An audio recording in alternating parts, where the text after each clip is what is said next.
हम सभी को पता है कि गांधारी के श्राप के चलते जैसे ही द्वारका नगरी डूबी, श्री कृष्ण ने भी अपना देह त्याग दिया। पर क्या आपने कभी सोचा है कि श्री कृष्ण की प्रिय, उनके दिल के सबसे करीब राधा रानी की मृत्यु कैसे हुई? आखिर उनकी अंतिम इच्छा क्या थी और उन्होंने श्री कृष्ण से ऐसा क्या मांग डाला जो आज भी चर्चा का विषय है? ये एक ऐसी प्रेम कहानी है जो समय से भी परे है। ये वो बंधन है जो तन से नहीं, आत्माओं से जुड़ा हुआ है। तो दोस्तों, आज हम जानेंगे राधा रानी की मृत्यु का असली रहस्य और उनकी अंतिम इच्छा की अनसुनी मगर रोचक कथा जो आपको हैरान कर देगी। आज की वीडियो अत्यंत ही ज्ञानपूर्वक और प्रेरणादायक है, इसलिए इस कथा और इस रहस्य को समझने के लिए वीडियो को पूरा जरूर देखें, क्योंकि इस कथा को पूरा सुनने से आपका जीवन सफल हो जाएगा। तो चलिए इस रहस्यमयी कथा को शुरू करते हैं। लेकिन उससे पहले अगर आप चैनल पर नए हैं तो वीडियो को लाइक करके चैनल को सब्सक्राइब जरूर कर लें और कमेंट में लिखें राधे राधे। बरसाने की वो पुरानी पगडंडियां जहां पर कभी श्री कृष्ण अपनी लीलाएं किया करते थे, आज भी वहां एक गूंज बाकी थी, प्रेम की, हंसी की, बांसुरी की और उस दुख की जिसने युगों से प्रेमियों को जिंदा रखा है। पर इस कहानी की शुरुआत ना तो बरसाने की उन गलियों से होती है और ना ही वृंदावन से। इस कथा की शुरुआत होती है कुंज से, जहां विदा हो चुकी राधा अपने अंतिम समय की प्रतीक्षा कर रही थी। अब वो पुरानी वाली राधा नहीं रही, अब वो वृद्धा हो चुकी थी। उनका शरीर झुक चुका था, लेकिन आज भी उनका हृदय उसी किशोरी राधा का था जो केवल श्री कृष्ण के लिए धड़कता था। उनके चेहरे पे झुर्रियां आ चुकी थी, लेकिन आज भी जब कोई बांसुरी बजाता तो उनके चेहरे पे रौनक आ जाती, एक हंसी सी छा जाती, मानो पुरानी यादें ताजा हो गई हों। कृष्ण जब मथुरा छोड़ के चले गए, तब उनके वियोग में राधा ने ना तो किसी से विवाह किया और ना ही कहीं आश्रय लिया। वे अकेली ही वृंदावन के एक एकांत कुंज में रहने लगी। उनका दिनचर्या हर दिन सामान्य रहता था। वे सूर्योदय के साथ उठती और यमुना के तट पर जाकर जल अर्पण करती, जिसके पश्चात वे वापस कुटिया में लौट जाती और दिन भर श्री कृष्ण के आने का इंतजार करती, मानो उन्हें पूरा विश्वास हो कि श्री कृष्ण एक दिन उनसे मिलने जरूर आएंगे। गांव वाले राधा को साध्वी समझते थे। उन्हें उनके बारे में कुछ नहीं पता था। वे नहीं जानते थे कि वो कौन है और कहां से आई हैं, पर सभी को यह बात पता थी कि वो जो भी हो, वो अपना सब कुछ केवल और केवल श्री कृष्ण को मानती है। एक दिन राधा अपने दैनिक दिनचर्या के तहत यमुना के तट पर जल अर्पण कर रही थी। तभी उन्होंने अचानक आसमान की ओर देखा। हवा में सन्नाटा सा छा गया और उनके हृदय में एक कंपकंपी सी दौड़ गई, मानो पूरा ब्रह्मांड उन्हें कुछ कहना चाह रहा हो। और उसी दिन शाम को वे अपनी कुटिया के बाहर तुलसी के पौधे के पास बैठ गईं और उन्हें प्रणाम करते हुए कहा कि अब मेरे जाने का समय आ गया है, पर मैं यूं ही नहीं जाऊंगी। मैं तब तक नहीं जाऊंगी जब तक स्वयं श्री कृष्ण मुझे विदा न कर दे। राधा ने कहा कि मैं अपना देह तभी त्यागूंगी जब श्री कृष्ण अपने साक्षात रूप में मेरे सामने आएंगे और प्रेम से मेरा नाम पुकारेंगे। राधे उनकी ये इच्छा सुनकर गांव वाले चौंक गए और सोच में पड़ गए कि आखिर इतने बड़े राजा इस वृद्ध महिला से मिलने क्यों आएंगे। पर किसी ने भी राधा मुस्कुराई और श्री कृष्ण से कहा, प्रभु, अब मेरे जाने का समय आ गया है। अब मेरी आत्मा केवल विश्राम चाहती है। यह सुनकर श्री कृष्ण ने राधा का हाथ थाम लिया। अब राधा की सांसें धीरे धीरे धीमी होने लगी और उन्होंने वहीं तुलसी के पेड़ के नीचे अपने प्राण त्याग दिए। किंतु यह अंत नहीं था। इसी पल वो रहस्य ने जन्म लिया जिसे सुनकर आप चौंक जाएंगे। राधा की आत्मा को तो मोक्ष मिल गया, पर उनके आखिरी शब्द अब भी श्री कृष्ण के कानों में गूंज रहे थे। राधा ने अपने अंतिम पलों में कहा था, प्रभु, जब इस धरती से प्रेम का अर्थ मिटने लगेगा, तब मैं फिर लौटूंगी। मुझे फिर जन्म लेना होगा, क्योंकि प्रेम जीवन का प्रमुख हिस्सा है और उसे मिटने नहीं दिया जा सकता। जहां राधा ने अपनी देह त्यागी थी, वहां एक नया पौधा उगाया जो तुलसी से भी अधिक उज्जवल था, मानो कोई स्वर्गीय पौधा हो। गांव के लोग उसे राधा वृक्ष के नाम से पुकारने लगे और वहां पूजा पाठ करने लगे, पर किसी को नहीं पता था कि उस पौधे के नीचे एक रहस्य पल रहा था। वो रहस्य था राधा के पुनर्जन्म का, जो आपको चकित कर देगा। कई युग बीतने के बाद जब प्रेम का मूल्य घटने लगा और लोग सिर्फ वासना में डूबने लगे, तब बरसाने से कुछ दूर एक साधारण किसान के घर में एक कन्या का जन्म हुआ। उसका नाम ललिता रखा गया। पर यह कोई साधारण कन्या नहीं थी। वो बिना किसी के सिखाए ही बांसुरी की मधुर धुन बजा लेती थी। उसकी बांसुरी की आवाज सुनते ही पेड़ों के पत्ते हिले लगते और पक्षी झूम उठते। गांव के लोग कहने लगे कि ये कोई साधारण लड़की नहीं, बल्कि किसी देवी का अवतार है।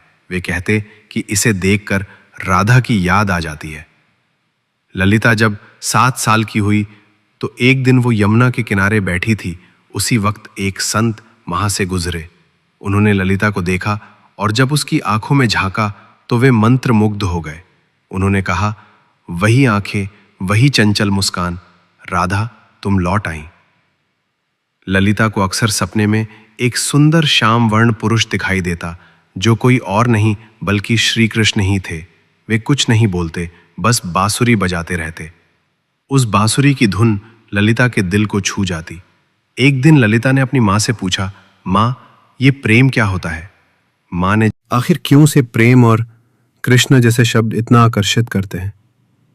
उसी दौरान एक संत हिमालय से कई वर्षों की तपस्या कर बरसाने लौट रहे थे। जब उन्होंने ललिता को देखा तो वे स्तंभ रह गए। वो बोले, युगों पहले मैंने यही आंखें राधा की देखी थी। कन्या, तुम इस युग की नहीं हो। तुम्हारा जन्म किसी उद्देश्य से हुआ है। ललिता ने पूछा, कौन सा उद्देश्य? तब उस तपस्वी संत ने अपनी आंखें बंद कर जवाब दिया, अभी के युग में प्रेम केवल एक शब्द बनकर रह गया है। तुम्हें उसे फिर से जीवन बनाना है। अब बरसाने की गलियों में एक नई कथा जन्म लेने वाली थी। दरअसल ये कथा नई नहीं बल्कि पुरानी थी, राधा के पुनर्जन्म की कथा। अब ललिता किशोर अवस्था में पहुंच चुकी थी। अब उनके मन में विचित्र सी बेचैनी थी, मानो कोई उन्हें पुकार रहा हो।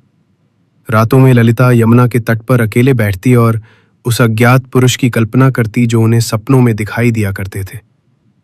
एक दिन ललिता ने अपनी माँ से पूछा, माँ, क्या प्रेम बिना कहे भी हो सकता है? तब उनकी माँ ने जवाब दिया, बेटी, सच्चा प्रेम तो वही होता है जो कुछ कहे बिना ही हो जाए। पर ललिता तो कुछ और ही सोच रही थी। उसका हृदय उस व्यक्ति के लिए धड़क रहा था जिससे वो कभी मिली भी नहीं थी। एक दिन उस स्वामी ने ललिता को अपने आश्रम में बुलाया और कहा, राधे, अब समय आ गया है। कृष्ण इस युग में जन्म ले चुके हैं, पर इस युग में उन्होंने एक ब्राह्मण के रूप में जन्म लिया है और तुम्हें उन्हें ढूंढना पड़ेगा। यह सुनकर ललिता खुशी के मारे झूमने लगी, क्योंकि जिस पल का उसे इंतजार था वो आने वाला था। पर एक समस्या थी ललिता, श्री कृष्ण को पहचानेंगी कैसे? तब उस संत ने कहा, जब वे तुम्हारे सामने आएंगे तो तुम खुद ही उसे पहचान लोगी। पर ध्यान रखना, इस बार परीक्षा और भी ज्यादा कठिन होगी, क्योंकि अब युग बदल चुका है। अब तुम्हारा प्रेम व्यक्तिगत नहीं रहा, बल्कि अब तुम्हें लोगों और समाज का सामना करते हुए पूरे संसार को प्रेम का अर्थ समझाना होगा। अब श्री कृष्ण पुनर्जन्म ले चुके थे और एक नवयुवक साधु के रूप में थे, जिनका नाम अनंतानंद था, जो लोगों को उपदेश दिया करते थे। पर कोई नहीं जानता था कि असल में अनंतानंद है कौन। वे जब प्रवचन देते तो प्रेम की ऐसी वाणी बोलते कि लोग रो पड़ते थे। ललिता अब तक 8 गांव पार कर चुकी थी। हर गांव में वो अपनी बांसुरी बजाती, मगर अब तक उसे वो नहीं मिल पाया था जिसकी उसे तलाश थी। ललिता को अनंतानंद के आसपास होने का एहसास होता, मगर वो उसे ढूंढ नहीं पा रही थी। अब वो थक चुकी थी, जिसके बाद उसने प्रण लिया कि यदि अगली पूर्णिमा की रात तक उसे वो नहीं मिला तो वो यमुना में कूद कर अपनी जान दे देगी। उस दिन आखिरी बार ललिता ने बांसुरी बजाई। उसकी धुन वैसी ही थी जो किसी को अंदर तक भिगो दे। उसी पल हिमालय में बैठे अनंतानंद को वो ध्वनि सुनाई दी। उसे वो ध्वनि काफी प्रभावी लगी, मानो उसने कई वर्षों बाद वही ध्वनि सुनी हो जो उसे पुकार रही हो। अनंतानंद ने तुरंत ही हिमालय छोड़ दिया। ठीक उसी रात ललिता को फिर से स्वप्न आया, पर इस बार स्वप्न काफी अलग था। इस बार श्री कृष्ण और राधा यमुना के तट पर बैठे थे और राधा श्री कृष्ण से पूछ रही थी, प्रभु, क्या इस बार भी मेरी प्रेम कहानी अधूरी रह जाएगी? कृष्ण ने कहा, नहीं राधे, इस बार संसार को तुम्हारे प्रेम की पूर्णता दिखाई देगी। इतना कहते ही ललिता का स्वप्न टूट गया। ललिता के मन में एक नई उम्मीद जाग उठी थी। अब वो उस जगह पहुंची जहां अनंतानंद पहुंचने वाले थे। वृंदा धाम ये कोई आम स्थान नहीं थी। कहते हैं कि इसी स्थान पर राधा ने कृष्ण को आखिरी बार देखा था और एक शिला को छूकर प्रण लिया था कि जब तक उसकी प्रेम कहानी पूर्ण नहीं हो जाती वो लौटती रहेगी। उस समय वृंदा धाम में एक कथा हो रही थी और उस कथा के वाचक कोई और नहीं बल्कि स्वयं अनंतानंद थे। ललिता बहुत दूर खड़ी थी और उनके चेहरे को भी नहीं पहचानती थी, परंतु उनकी वाणी में कुछ ऐसा था जिसने उसके हृदय को प्रभावित कर दिया। उस दिन अनंतानंद प्रेम की परिभाषा समझा रहे थे। प्रेम वो नहीं जो आपके पास होता है और आपके साथ जीता है। प्रेम तो वो है जो दूर होकर भी पास होता है। वे ये सब बता ही रहे थे कि उनकी आंखें ललिता से टकराईं। दोनों एक पल के लिए स्तंभ रह गए, मानो पूरी दुनिया ही रुक गई हो। अनंतानंद ने तुरंत ही प्रवचन छोड़ दिया और ललिता के पास दौड़े चले आए। तब ललिता ने अनंतानंद से धीरे से पूछा, क्या आज भी आपको मेरी आवाज सुनाई देती है? अनंतानंद ने उसकी आंखों में देखा और प्रेम से कहा, राधे, तुम आ गई। पल काफी मनमोहक था। पूरा संसार थमा हुआ था, लेकिन यदि वह इसमें असफल हो जाती है तो दोनों को फिर से युगों युगों के लिए बिछड़ना होगा। अनंत आनंद ये सुनकर मौन रह गए, पर ललिता ने बड़े ही प्रेम पूर्वक और शक्ति से कहा, मुझे आपकी यह शर्त मंजूर है। पूर्णिमा की रात पास आ रही थी। यह परीक्षा ललिता के लिए केवल एक शर्त नहीं थी, बल्कि उसके प्रेम और संयम की लड़ाई थी। वो खुद भी ये जानना चाहती थी कि क्या बिना देखे सिर्फ मन और आत्मा से प्रेम किया जा सकता है या नहीं। अब उसने अपने नेत्रों पर पट्टी बांध ली और कसम खाई कि वो अब किसी को नहीं देखेगी जब तक उसकी आत्मा उसे स्वयं श्री कृष्ण को ना दिखा दे। लोगों ने जब उसे ऐसा करते देखा तो वे उसका मजाक उड़ाने लगे कि आजकल की कन्याओं को तो सिर्फ नाटक करना आता है। लेकिन कुछ ऐसे भी थे जिन्होंने उसके इस प्रयास की तारीफ की और उसे हिम्मत दी और बोले, हे राधे, तुम इस युग में जरूर प्रेम को जीत दिलाओगी। उधर दूसरी ओर अनंतानंद एक सुनसान गुफा में ध्यान मग्न बैठे थे। वे केवल एक ही शब्द दोहरा रहे थे, राधे राधे राधे। ना कुछ खा रहे थे ना पी रहे थे। उनके शिष्य इस दृश्य को देखकर घबरा गए और बोले, गुरुदेव, यदि ऐसे ही चलता रहा तो आप जीवित नहीं बचेंगे। तब अनंतानंद ने मुस्कुराते हुए उत्तर दिया, मेरे प्राण तो केवल राधे में बसते हैं। इतना कहकर उन्होंने अपने शिष्यों को आदेश दिया कि यदि ललिता उनके बारे में पूछे तो उसे ना उनका चेहरा बताया जाए, ना ही उस स्थान का पता दिया जाए जहां वे ध्यान कर रहे हैं। वे भी जानना चाहते थे कि क्या इस युग में भी राधा केवल अपनी आत्मा की पुकार से उन्हें ढूंढ पाएगी। इधर ललिता अपनी आंखों पर पट्टी बांधे गांव-गांव भटक रही थी। वो अनेक साधुओं से मिलती और पूछती, क्या आप अनंतानंद हैं? पर उसे कुछ हासिल नहीं हो रहा था। कुछ साधुओं ने तो यहां तक झूठ बोलने की कोशिश की कि मैं ही अनंतानंद हूं, पर ललिता का हृदय उन्हें पहचान जाता। उनकी आवाज में वो नहीं था, ना ही वो तेज था जो केवल आत्मा से पहचाना जा सकता था। एक बार एक साधु उनके पास आया जिसमें गजब का तेज था और जिसकी वाणी अत्यंत मधुर थी। उसने ललिता से कहा, मैं ही अनंतानंद हूं।